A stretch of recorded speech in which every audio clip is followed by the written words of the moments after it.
қонағымызда домбырашы мықты Адия.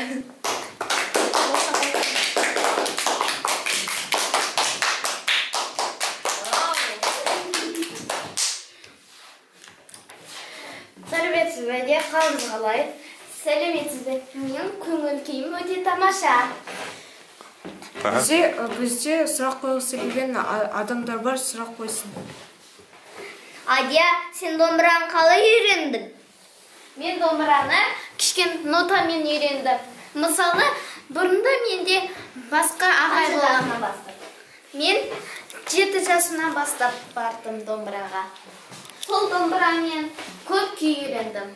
Ол күйлерді үйреніп болған соң, мен болашақта өзім атақты домбырашы болуға дайындаламын. Ой, керемет. Тағы сұрақ қоятын адамдар бар ма екен? Домбыра тартқан қиын ба, әлде оңай ма? Домбыра тартқан оңай.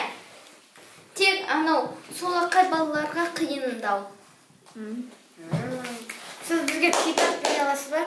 Я. Бір тартып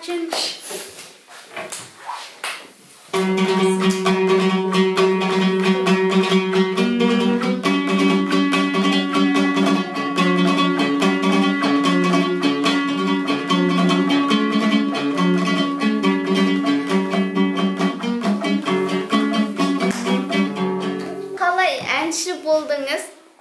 Мен кішкентайдан бастап төменнен сатыға көтеріліп, жайдан жайдап төбеге көтеріле бердім.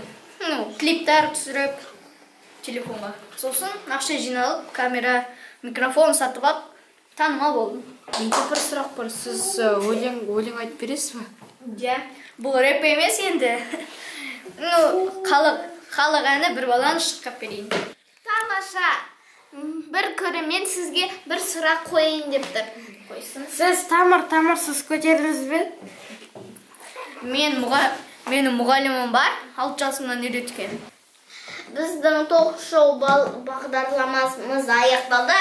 Келесі кездергенше сау болыңыздар.